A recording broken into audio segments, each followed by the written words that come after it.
Okay, let's get started. Hi, everyone. Welcome and welcome back to Cafe Oleh. My name is Jay. Here at Cafe Oleh with Nefesh B'Nefesh, we go over the everyday Hebrew you need here in Israel to succeed. Whether that's reading and paying your bills, going grocery shopping and reading nutritional labels, keeping up with the news, striking up a conversation, flirting, dating, job interviewing, complaining, all the everyday things you do in your native language, in your country of origin, but here in Israel in modern Hebrew. As always, we'd love to hear from you what topics you'd like us to cover. You can always be in touch with us by email at hebrew@nbn.org.il. You can also see all of our previous lessons up on YouTube.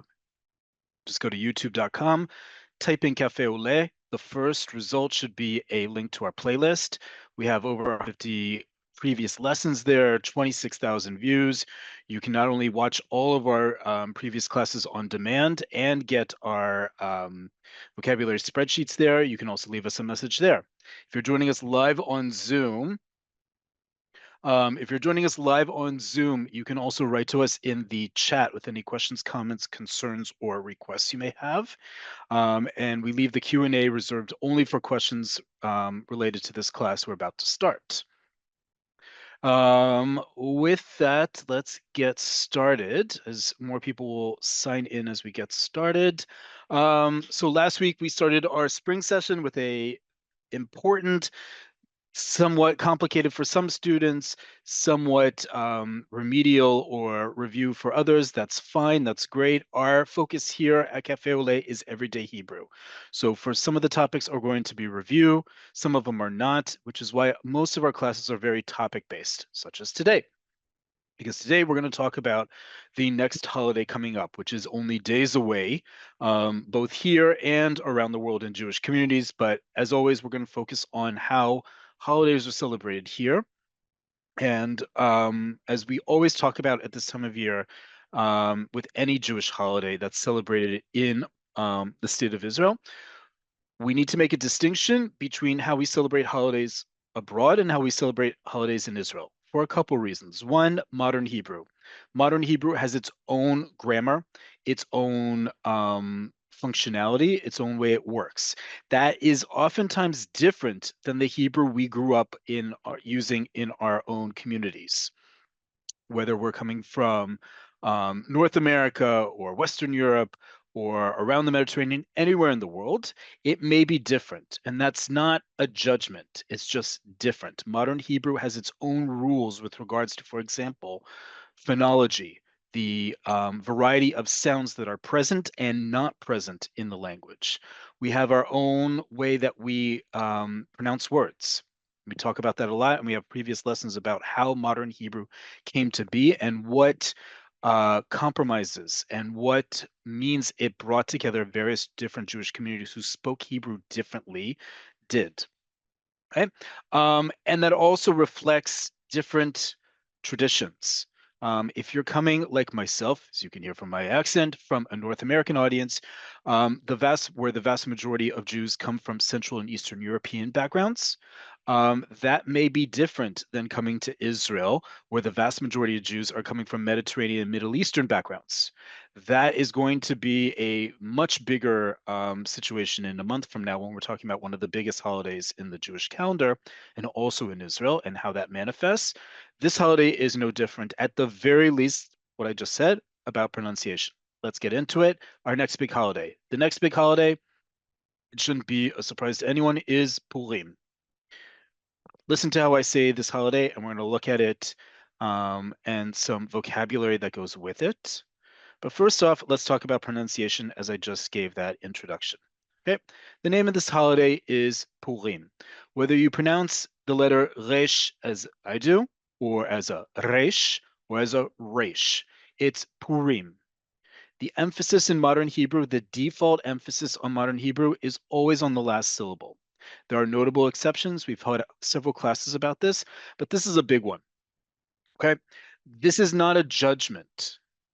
I want to make that very clear once again. This is not a judgment if you say it differently. For example, if you grew up saying, or still to this day, say that the next holiday is Purim, understand that in Israel, in modern Hebrew, the pronunciation is Purim. Okay, even if you can't pronounce Resh or Resh, Resh is fine. but the emphasis is on the last syllable, Purim. It's also important because modern Hebrew does not have the phonology, does not have the menu of sounds that is equivalent to the American English There is no sound. And I know that because when I look at the Hebrew the Hebrew spelling of this holiday, that vav in the middle and that yud in there, even if I took away the dots and the bars that indicate vowel sounds, called nikud, that vav and yud, I've had a whole class on this as well, tell me that those are long vowels, u and e. And the way I can make sure that I pronounce it, u and e, is if the emphasis on the last syllable, like I just said, where the default is in modern Hebrew. Purim, Purim, Purim. Okay, that forces my throat and my vocal cords to say u e. Modern Hebrew versus Hebrew spoken in other Jewish communities. It's different. It's not a judgment. One is better or the other. But in Israel, we use modern Hebrew. That is to say, we're going to look at some things that typify how we celebrate this holiday here in Israel and maybe similar to other places around the world with a significant difference in what we call those things. And so keep that in mind when you want to celebrate, for example, here in Israel, whether it's this year, next year, whenever it may be. The terminology may be different. The pronunciation may be different. This is a great example. From that, by the way, like a lot of other things in modern Hebrew, we have a lot of idiomatic expressions and sayings. One of them has to do with this holiday, Lo kol yom Purim. In Hebrew, we say Lo kol yom Purim. Not every day is Purim. This is equivalent to the an English expression, not every day is a holiday.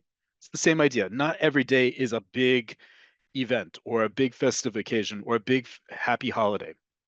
Sometimes it's just everyday life. Lo kol yom Purim. Yeah. So when we talk about language and we talk about celebrations, we're talking ultimately about minhag or minhagim, the plural. Minhag is a custom. Okay, not customs that you go through in the airport that has to do with money and goods and things like that. Custom as in traditions. Okay, some traditions, some customs, excuse me, are customs with a big C. They're essentially religious law, and some are with a little c, meaning it's what people often do. But minhag, custom. Okay. One of the things that we do this time of year, and I'm not going to focus on all the religious aspects of this holiday. That's not the point of Cafe Oleh. The point of Cafe Oleh is also using Hebrew in a practical manner. So talking about things that we may not know coming from abroad are done in Israel, or at least how we pronounce them. This is a great example. Apropos Purim, and a few other words we're going to go through tonight, one of the traditions, in fact, commandments of this holiday, is to give a gift of foodstuffs. And it's a very specific tradition. You can look it up. I'm not going to go into the details of it. But know that in modern Hebrew, this tradition is called Mishloach Manot. Why is that important? Again, Jews coming from around the world into one place with their different minhagim, including their different pronunciations of Hebrew. If you pronounce mishluach manot, the giving of different foodstuffs to a friend or to a loved one, differently than this, that's fine. But understand that in modern Israel, in modern Hebrew, you may not be understood if you say anything other than mishluach manot. That's not a judgment, once again, but it's an important distinction. So if you say it differently, and I'm not going to say one of the other ways to say it, which is, for example, one is inflected with more Yiddish, those Jews coming from Central and Eastern European backgrounds. There's also differences of Jews coming from Middle Eastern backgrounds and how they would pronounce this. In modern Hebrew, it's called mishloach manot. It comes from two words, mishloach manot. Anyone who lives in modern Israel will know these two words very well. Mishloach is our livelihood for the last 4 years, especially in major cities in the center of the country. And mishloach is a delivery. It's simply any kind of delivery in modern Hebrew, especially since the advent of Corona, but even before that, we live on mishluchim, on deliveries. Okay, mishloach. Mishloach means delivery of any kind, and it's related to the same root as the words lishloach, to send, shaliach, which we often know, especially in the terms of Aliyah, as an emissary, right? A representative of the Jewish agency. A shaliach in modern Hebrew simply means a deliverer, right? The delivery guy or delivery person, right? Is the same root as our word mishloach, a delivery of what? Manot. Manot is the plural of mana. Mana in modern Hebrew can be a couple of different things. It can be a portion, it can be a dose, D-O-S-E. It can also be a course. For example, if you go to a restaurant with many courses, with many manot, you're going to have, for example, a mana rishona, a first course, appetizer, amuse-bouche, whatever you may call it, mishloach manot, a delivery of portions or doses, right? Because the idea is it needs to be comprised of X amount of different things, foodstuffs, to be delivered. Okay, mishloach manot is how we say it in modern Hebrew. Again, this is not a judgment on the Hebrew you use to celebrate your Jewish identity in your respective diaspora-based Jewish community. However, in modern Hebrew, modern Israel, where modern Hebrew is the universal connector with all of us, mishloach manot. The next one, and this one I do put in English because that's how we know it anywhere around the world. Also because it's not a universal tradition or minhag, custom among all Jewish communities in the world, but it's very popular now in Israel. Is in modern Hebrew, oznei Haman. Ozen is an ear. Oznei are ears in a compound noun form. Haman, the arch villain of the story of Purim, Oznei Haman. Okay, Oznei Haman literally translates to Haman's ears. Many people will know this holiday cookie as Hamantaschen. Hamantaschen is coming from Yiddish, where it does not have to do with ears at all. It does have to do with Haman, but it doesn't have to do with his ears. And in many parts of the world, including some places, parts of Israel, it's known as Hamantaschen. However, if you go to a modern bakery in the state of Israel, if you go to the most popular one here in Tel Aviv, for example, Lechamim, the only thing they're going to have on sale, folks, is Oznei Haman. Again, not judgment, but understand if you go to a bakery and you get frustrated or you get angry because you ask for Ani rotze Hamantaschen, not everyone's going to understand you. That's not a good or bad thing. That's just the way it is. Oznei Haman, modern Hebrew. That is the name of the cookie that many people bake and or consume this time of year, regardless of what their um, uh, Jewish community and ethnicity has made throughout the year. It's a very popular thing. People have contests of who makes the most creative ones. And people often talk about, just as we talked during Chanukah, with that holiday's own pronunciation in modern Hebrew and its own minhagim, including eating sufganiot bita'am, right? Remember this expression bita'am? Ta'am means taste. Bita'am followed by a type of flavor means blank flavored. So for example, if I was old school classic and I said that I really like poppy seed flavored ones, I would ask for Oznei Haman Bita'am Pereg. Pereg is the Hebrew word for poppy. So poppy seed filling, Oznei Haman Bita'am Pereg. In Israel, you can get all sorts of different flavored ones, but that's how you're going to go about asking or understanding what the different flavors are. Bita'am followed by the flavor itself. Okay? Sometimes it'll also be by the word milui. Milui is another term that we used when we were talking about sufganiot. It simply means filling. It doesn't always have to do with food. Milui can be the filling inside your coat or in your upholstery or something along those lines. Okay? So very important. Also, milui, filling, is also a term that you'll see a lot when Oznei Haman are being sold. The next one.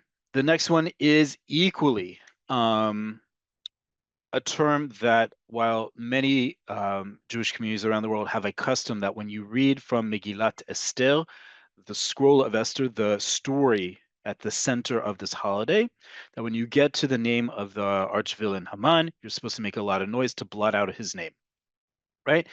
Everyone has different traditions, including here in Israel, how you make that kind of noise and for how long and for duration and so forth. Um, and many of you are familiar with something called a ra'ashan. except you don't know it as a ra'ashan, you call it something else. Okay?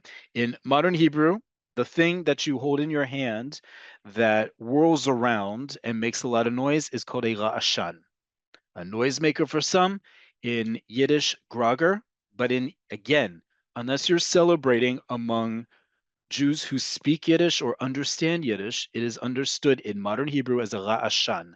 Ra'ashan comes from the word ra'ash, meaning noise, right? So it's the thing that makes noise, literally a noise maker, like we would otherwise say in English. Again, different word, no judgment on your Jewish identity and practice. Okay, another important term, probably the most important term when it comes to this holiday, if you're talking about mainstream Israeli society, term tachposet. Talk about social anxiety is tachposet, and we're going to get to how you ask, what are you dressing up as in a minute. But the word for a costume in modern Hebrew is tachposet. Costume in the American English sense, folks, not the British English sense. Costume meaning you're dressing up as something, not fancy dress. Costume as in you're putting on a mask, you're putting on a whole suit, you're putting on stage makeup, whatever it is. Costume as in American English, not British English. Okay? Tachposet. Tachposet is one costume. Tachposot, should you be inclined and be that ambitious, especially because Purim lasts through the whole weekend this year. If not, people are already getting dressed up. Tachposot is the plural. Okay? Another classic part of the holiday is to be invited or to host a Seudat Purim, or known as a Mishte Purim. Either term is the festive meal that's eaten on Purim Day. If you're in anywhere except certain very few cities, Jerusalem being the one that celebrates Shushan Purim, you're going to be eating this on Friday, otherwise on Sunday. And we're going to get to very important things about making plans in a little bit. Another classic uh, holiday event that used to happen much more frequently. I haven't heard of any this year owing to the war and the situation, but in past years has been very popular, especially by bigger organizations or companies or just communities, is to hold a Neshef Purim. Neshef is a term you're never going to hear elsewhere in Israeli society because we don't have that kind of culture. A Neshef is a ball. Not a ball that you throw, a ball that you attend. Okay, Neshef Purim used to be a very classic thing. God willing, we'll get back to days, quieter days, where that will be that type of festivity will be welcomed back. Another classic, very Israeli phenomenon, way to celebrate Purim is what we call an Adloyada. Adloyada comes from the uh, discussion of the holiday in the Mishnah and the Talmud that says that one should be intoxicated enough, should be in thralls of the holiday, whether it's literally intoxicated or otherwise, that they can't tell the difference between the Hebrew expression Baruch Mordechai, blessed is Mordechai, one of the heroes of the story, versus Arur Haman, cursed is Haman. And that expression ad lo yada literally means until one doesn't know the difference. Okay, ad lo yada is the name of an annual parade that takes place in major cities throughout Israel. The most famous one is in Hulon, just south of Tel Aviv. And ad lo yada is first and foremost a children's parade. Hulon is known as Ir HaYeladim, the city of children. It has a lot of children-friendly museums and events, Ad Lo Yada being the most famous one that started in the 20s or 30s. And think of like a small hometown parade that you may have seen either yourselves in the United States or seen in movies, that very stereotypical thing. It is very much a mitzad, a parade, in that people are dressed up in tachposot. They march down the streets. There are makeshift floats. It's a very cute thing that takes place. Other cities in the country do have their own adloyada, but the classic one is Hulon. Okay. These are just some of the classic ways that the holiday is celebrated, in addition to the religious observances of the holiday, which I'm not going to get into. If I didn't include something here, it's not because I don't know about it. It's because The difference in terminology is next to none, right? The reading of the Megillat Esther, the story of and the Book of Esther is called the exact same thing, regardless of community. Megillat Esther, Kriyat Megillat Esther, the reading of the Megillah, right? Megillah in modern Hebrew, Kriyat HaMegillah, the reading of the Megillah. That's something you can look up.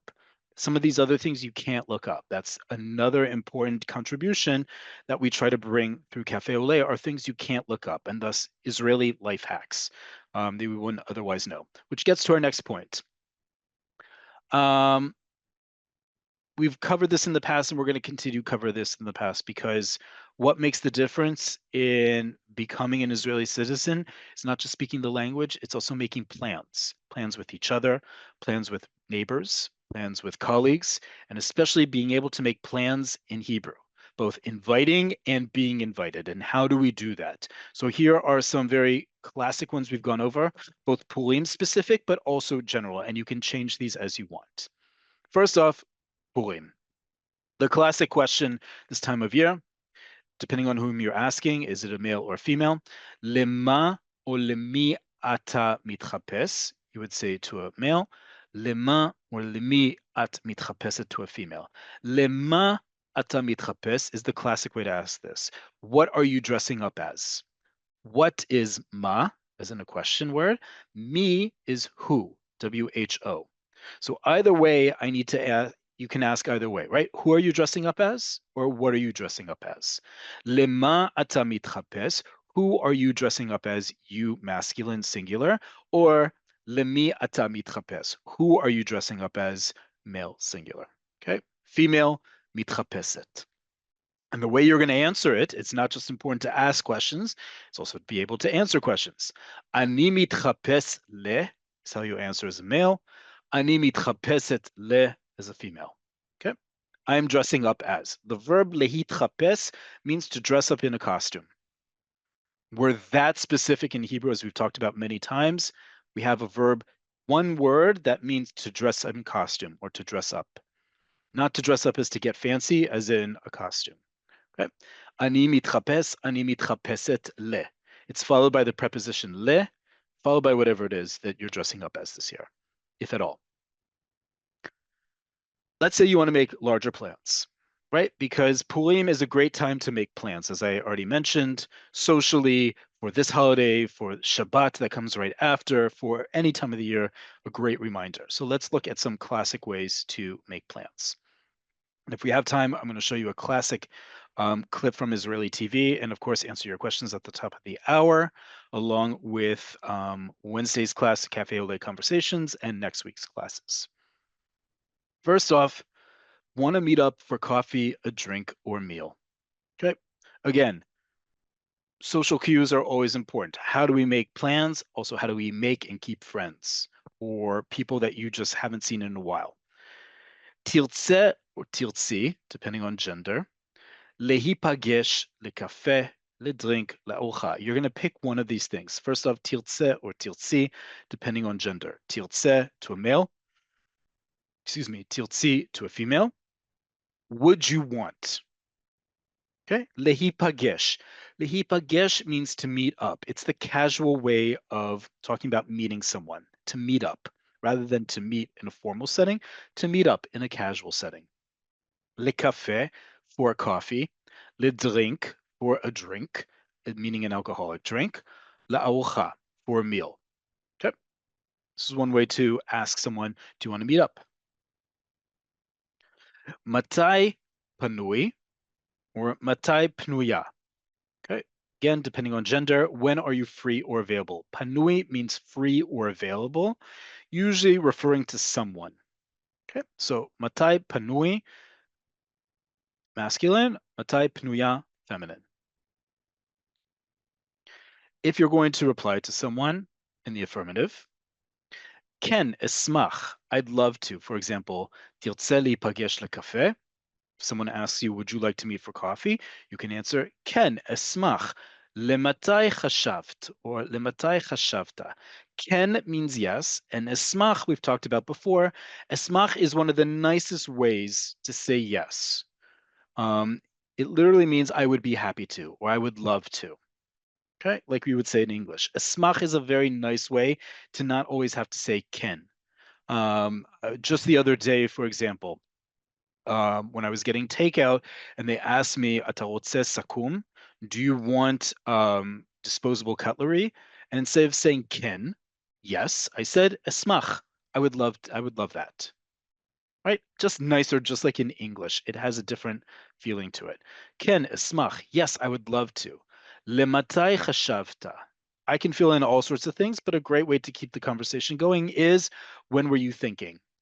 For when, lematai chashavta, depending on gender, did you think of hosting a meal or meeting up? If you want to reply in the negative, ani lo panui, male, ani lo pnuya, female, letza'ari. Letza'ari means unfortunately. This is an interesting word in that it conjugates. Remember we talked about prefixes and suffixes last week? This is a great example because letza'ari, that ending changes depending on who's being unfortunate or who's having the unfortunate situation. So if I want to say, unfortunately, I'm not free, letza'ari, right? That ending indicates me. Um, for the sorrow of mine, or for my sorrow, I am not available, is one way to think about it. Tsa'ar is sorrow, right? In this context. Litza'ari, you can change this, right? If I want to say, unfortunate for you, right? You're not available. Litza'archa ata lo panui. I could also say, unfortunate for me, you're not available. But the point is, this word conjugates, just like we talked about last week, a great word to know. Let's make general plans. Ma hatochniot lesof hashavua, or as we say in everyday Hebrew, ma hatochniot lesofash, right? We have an abbreviation for Sof Shavua, the weekend, literally the end of the week, the weekend. Sofash is simply the quicker way to say it, the abbreviated way to say it. Maha tochniot leSof Shavua. Now you'll notice here we don't have the possessive. It does not say Maha tochniot shelcha. Because again, just like in everyday languages, everyday English and in other languages around the world, if you're looking directly at someone and you ask Ma tochniot lesof hashavua, it's understood. You're speaking only to their plans or their ideas of making plans, right? You would say in English, what are the plans for the weekend? It's understood I'm talking to you. If I'm writing to you or I'm speaking directly at you and with you, I'm talking only about you, so I don't need to say shelcha or shelach, yours. Ma tochniot lesof hashavua. So inclined, ma tochniot Shabbat, what are your plans for Shabbat, and so on. Ma tochniot Purim, what are the plans for Purim? Understood, I'm asking what are your plans for Purim? I don't have to say that extra word because it's understood through the non-verbal communication of looking and being in their immediate presence. Here are some ways to answer. Obviously, a lot of different ways to answer. Ani holech or holechet la'aruchat blank etzel blank. Let's go through this one because this is an important one, especially if we're talking about Shabbat or Purim or anything where there's a meal involved. Ani holech or holechet, I'm going, depending on gender. Le'arucha, arucha is a meal, right? So for example, if I want to say I'm going to Friday night dinner, ani holech la'aruchat shishi, right? Literally the Friday meal, but it's understood when you say aruchat shishi. Shishi refers to the sixth day, i.e. Friday. You're talking about Friday night dinner. You're not talking about Friday morning or Friday afternoon. It only has to do with Friday evening. Ani holech la'aruchat shishi, or ani holech la'aruchat sohoraim. I'm going for lunch. I'm going for dinner. However you want to answer this. I'm going to someone's house for a meal, right? And we say the meal part first. In English, we're going to do it in reverse. In Hebrew, ani holech la'aruchat blank, etzel blank. Etzel is an preposition that doesn't really exist in English as one word. In Hebrew, it's one word. Think of it as at blank's house, right? It's equivalent to the French chez, chez, right? Um, and you'll hear some uh, Jews, especially North American Jews from more religious background, they might translate this word etzel as by.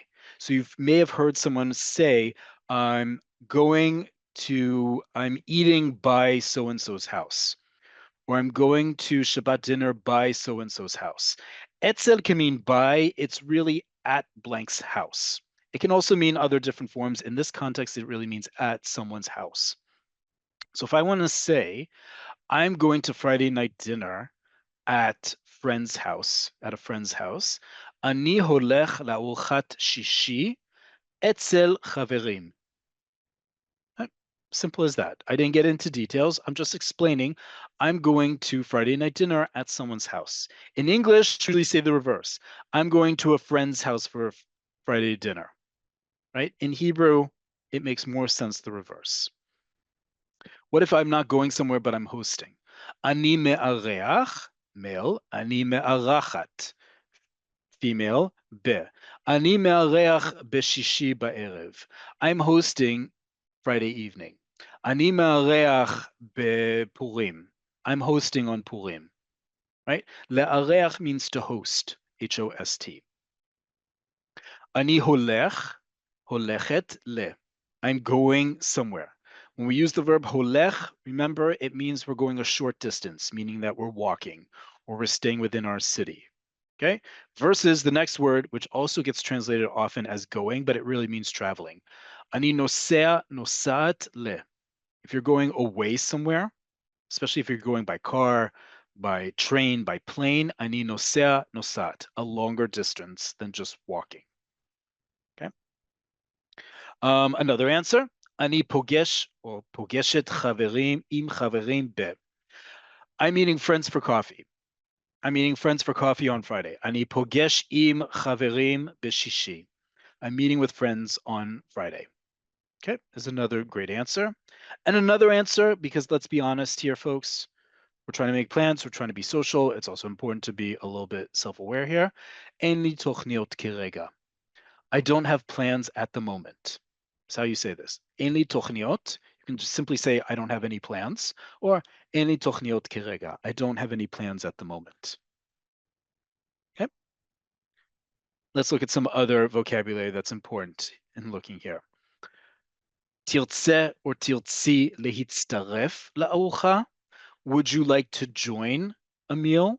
Want to join for meals, the way I translate into English, which is a much more informal way to do it. Tiltze or tiltzi is that question we had before. Would you want lehitztaref to join la'arucha for a meal? Would you like to join for a meal? Meaning you're inviting someone. That's a more casual way. The more formal way to say that would be esmach lehazmin otcha or otach, depending on gender. La'aruchat blank. So for example, if I was extending a formal invitation to someone I'm not particularly close to, but I want to have them over for Shabbat dinner. Esmach להזמין אותך לארוחת שישי, or לארוחת Shabbat. Okay, either one means Friday night. I would love to invite you, and the you conjugates depending on gender. Otcha, masculine, singular you. Otach, masculine, feminine, singular you. אשמח להזמין אותך, אותך לארוחת blank. I would love to invite you. Again, that word אשמח, להזמין means to invite. It also means to order or to reserve. חבל, כבר יש לי תוכניות is one way to respond to that. I put darn. Too bad is another way to translate chaval. It's not a bad word. I just put darn there because I like the word darn, but it's not being the replacement for any other more spicy words. Chaval simply means too bad. כבר יש לי תוכניות. I already have plans. Right? Or being the gracious olim, and particularly Anglos that I know many of you are, toda esmach. Thank you, I would love to. If you want to reply in the affirmative.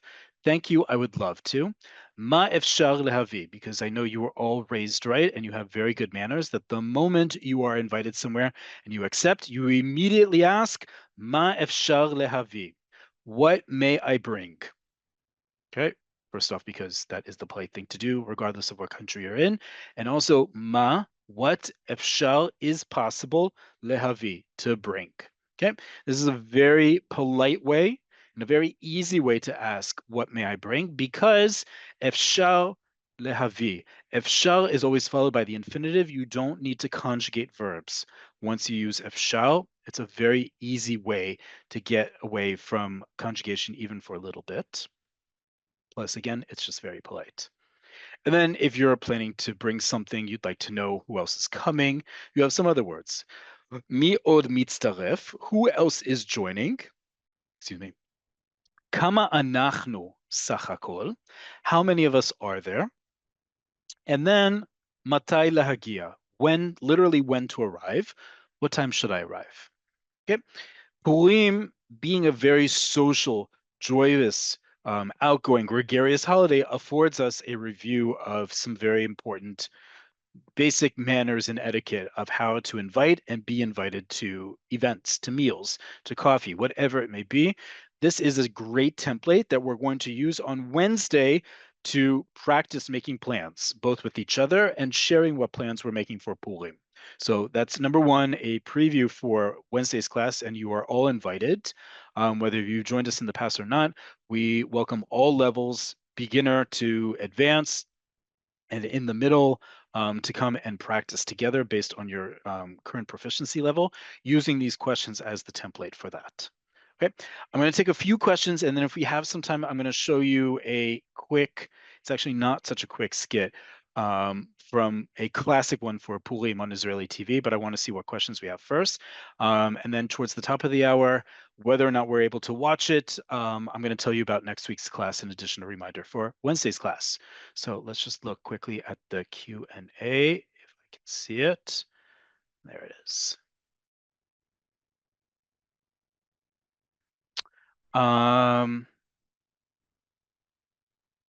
Okay. Is ozne the first part of a construct? Yes, it is. Great question. Ozen, where's our word here? Here it is. Ozen is one ear. Oznaim are two ears.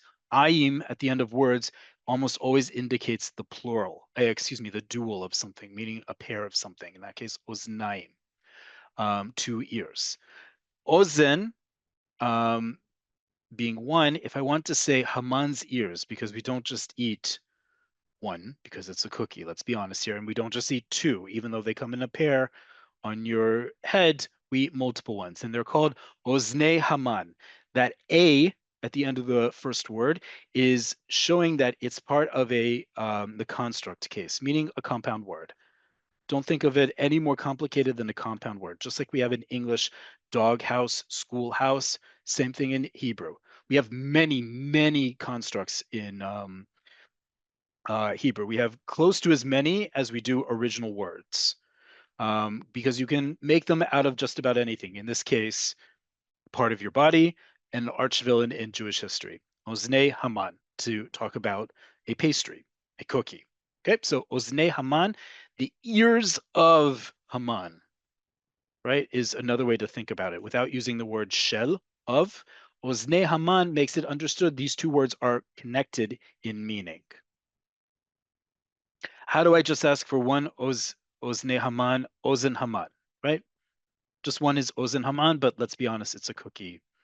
You're not going to ask for one. Can you use milui for filling, as in stuffing a chicken or turkey, or like in stuffed peppers? Absolutely. Like I said, milui is any kind of filling, and it's not just food. It's the milui in your coat. It's the milui in pillows. It's the milui in anything like that. Oh, great question.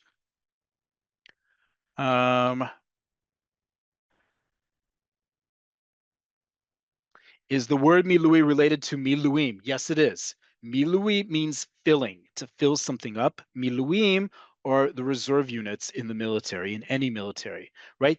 The soldiers who fill in the ranks that are otherwise occupied by conscripted soldiers. So yes, they're absolutely related. Um, How can I get the Zoom link for the conversation lesson on Wednesday nights? It is on our website, on nbn.org.il's website. We have our own Cafe Oleh session. It should also be in the recording of this video and our previous ones, as well as the email that you get. But our class is on Wednesday at 8 p.m. We're going to be going through the questions we went through today, and you're going to be practicing asking them and answering them, right? Because conversation is not just about you talking, it's also about replying and listening. Are there any modern changes in Hebrew for genderless words? We've had a whole previous lesson, and I ask you to go to our YouTube channel and look at all of our previous lessons. You can also just do a free search, Cafe Oleh gender, Cafe Oleh pronouns. We've done multiple lessons on the issue of genderless words and gender-free and gender-inclusive communication. How about something like, unfortunately, he's not available? Again, it's who is it unfortunate for? Is it for me or for him? לצערי הוא לא פנוי. Let's go back to that answer. Right? I can answer לצערי הוא לא פנוי. Unfortunate for me, he is not available. Or לצערנו הוא לא פנוי. Unfortunate for us, he's not available. Right? It conjugates depending on who is feeling, who it's unfortunate for. Great question. When would you use the following for, unfortunately, למרבה הצער? למרבה הצער, you're not going to use in everyday conversation, and that's a great question. Someone's asking in the Q&A, and you can see this if you pull it up.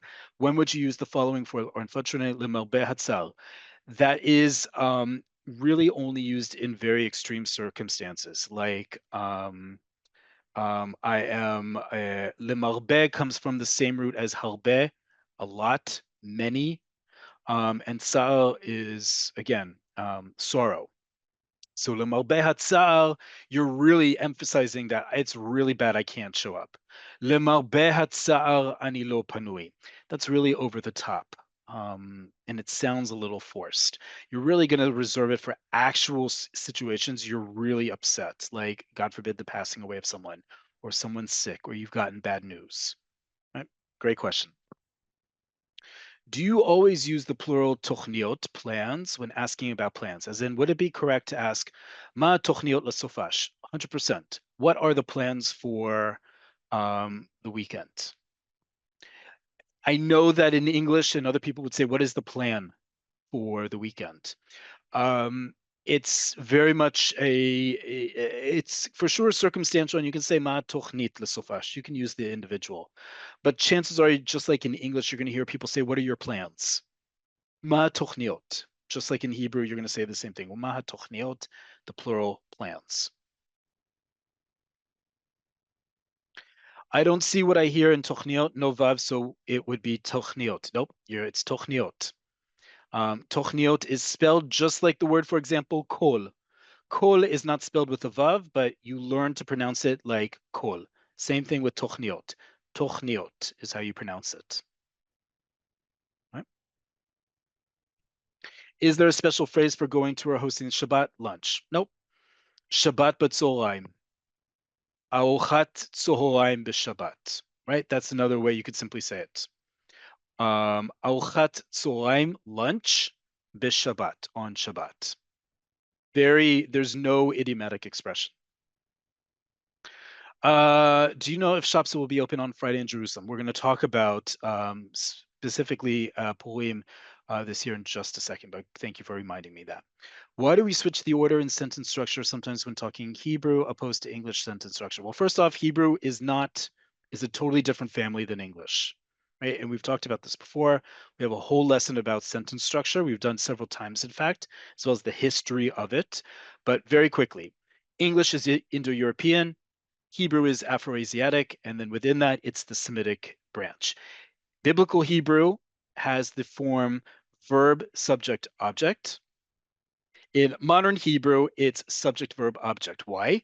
Very simple. It was what many people would understand coming from all parts of Europe, where Indo-European languages, including Sephardi Jews speaking Ladino would understand.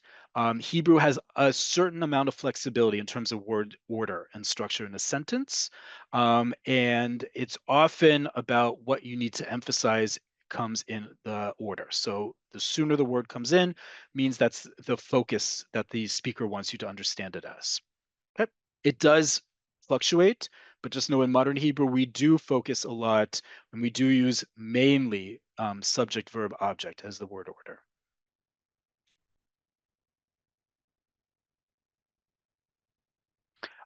You said shishi instead of yom shishi. Can you do this with other days of the week? Absolutely. You don't have to say, for example, it would be again, we've talked about this before. Hebrew is a very concise language. You don't need to use a lot of words to say the same thing. Hebrew is a very compact, efficient language like that. So, for example, if I was talking about um, Friday night dinner, I can say aruchat shishi. I don't have to say aruchat yom shishi. That yom is redundant because I'm not talking about the sixth meal. It literally means aruchat shishi. First off, actually can't mean sixth meal. Why? Because I said aruchat. Just like we talked about oznei haman, aruchat is the constructive case of the word arucha. So it means that what's following it is a noun, and shishi is short for yom shishi. I can say the exact same thing with fewer words. In this case, aruchat shishi is understood as the meal of the sixth, i.e., the sixth day of the week, i.e., Friday. Um, is it common in Israel for synagogues and JCCs to provide communal meals for those of us without spouses and kids, like in the US? It depends on the community you live in. First off, we don't really have JCCs in the way that you have in North America and in Europe, a Jewish community center. We have community centers. They don't work in the same way as being part of one network. It's usually just community based. But it definitely varies by community. Here in Tel Aviv, where I live, many different communities, not just synagogues, but communities have all sorts of meals for Shabbat and holidays. It really depends on where you are. Nefesh B'Nefesh is a great resource. It's called the Israel Calendar. It's a great place to look where people are uploading events that are relative and important and for our constituency. What words are connected to the root for a costume? A great question. Do more research for that for Wednesday's class. How does one ask, can I bring someone to the meal or party? Great question. So how can I ask, can I bring someone? You're going to translate it literally. Efshar, may I, lehavi, to bring, mishahu, someone. Yep, that's how you would say it. Or you can even translate it from the English. Efshar plus echad. Can I have a plus one? Plus echad plus one. Same thing here, right? It's not on here because it's a literal translation. Okay, really quick, two last things. First off, how to greet each other for this holiday, also important, but also a unique feature that really only is important for those of you in Israel. Let me close this up. So those who pay attention to the calendar and may have heard already, this year is what we have a phenomenon known as Purim Mishulash. Purim Mishulash literally means, Mishulash means a triangle, right? Mishulash in modern Hebrew is a triangle. What it refers to is the fact that we have in the Jewish calendar Purim and Shushan Purim. Purim is what the vast majority of us celebrate. Shushan Purim has to do with the fact that the Jews living in Shushan, which was a walled city, celebrated their survival, vanquishing their would-be foes a day after the rest of the Persian Empire, the Jews of the rest Persian Empire did. So they celebrate the day later. So the tradition holds in Israel and places around the world that can really hold on to this tradition. There are not so many of them, that any city that was walled at the same time that Shushan was during the story of Purim celebrates the day after, called Shushan Purim. The most famous city that does that in Israel is Jerusalem. There are some other towns and cities that lay claim to that same thing, but frankly, it's all about Jerusalem. And usually it's just the day after. This year, because Purim is on a Friday, we have a situation called Purim Mishulash, in which Jews who live in Jerusalem spread out their celebration of Purim across the days that Jews in the rest of Israel do, and then they have their own thing separate. So here's how it goes. On Friday day, everyone is going to read the Megillah. First off, Thursday night, they're going to read the Megillah. Friday morning, for those who do as well, right? All the same traditions, everyone's going to do Thursday night and Friday. Sunday, on Friday, this Friday, Jews who live in the vast majority of places in Israel are going to have their Sudat Purim, their festive meal. They're going to exchange Mishloach Manot. They're going to do all the other parts of the holiday. Jews who live in Jerusalem are going to hold off on the Sudat Purim and the Mishloach Manot until Sunday. Okay, it gets more complicated than that. You can look it up, but that's the major difference. Everyone's going to read the Megillat Esther, listen to it Thursday night. Jews who are celebrating Purim with the Seudat Purim, the festive meal, and giving Mishloach Manot. We'll do that on Friday. Jews in Jerusalem will do those two things on Sunday. There's more things. Don't hold me to it. You can look it up very easily, but those are the two major differences. Two last things. One, we're running out of time. Unfortunately, there's a great skit from Israel's premier satire show called Eretz Nederet. It's from 2012, and it's looking at the reverse of Purim from the perspective of modern day Iran. It's a great skit. It's a great parody. It's a great example of Israeli dark humor. I'm going to send it to you all in the along with the spreadsheet for this week's class because it's about 6.5 minutes. It will take a while to watch and translate together, but it does have subtitles. I highly recommend watching it. No matter what you can understand, it is a great example of Israeli humor, but also a great way we celebrate this type of holiday, celebrating our would-be dispatchers being dispatched. Finally, how do we greet each other for this holiday? Like other holidays, you can just say the name of the holiday and then Sameach, happy. So you can wish each other a Purim Sameach. You can wish each other a Chag Purim Sameach, a happy holiday of Purim, or simply just Purim Sameach. Okay. With that, Wednesday's class, we're going to go over how do we make and share plans, be it for Purim or anything else. So if it's your first time joining us or multiple, or you've joined us in the past, definitely come. You'll be able to practice off record. It won't be recorded like this in small groups based on your proficiency level. It's a great way to practice what we learned here on Mondays. Next week, we are going to be in the thralls of a national obsession the moment Purim is over, which it will be by Monday for all communities, which is spring cleaning. Why? Because the moment Purim is over, we are in a mad dash, literally a month's dash to get to the next big holiday. Don't know what the next big holiday is. Next week is going to be a big preview of that. And thanks to requests from participants like you, we're going to include not just tips on spring cleaning and home economics in general. We're also going to talk about hardware stores, basic tools, basic gadgets, basic things you would need from your house to fix things. How do you say things like screws, nails, bolts, hammers, basic tools? Because again, from my personal experience learning Hebrew in day school and in Hebrew school and university, when you're learning in a religious context, you're not learning everyday practical Hebrew. That's the point of this class. We're going to teach you things, how to get through a hardware store in modern Hebrew. A rather important skill, I would say. With that, Toda Rabah, thank you all for joining. You'll receive a copy of this class along with the spreadsheet and that skit from Israel's premier satire show, as I promised, in the next day or two. Everything will also be uploaded on YouTube. If you would like to join us on Wednesday and you haven't yet signed up, please do so via the website.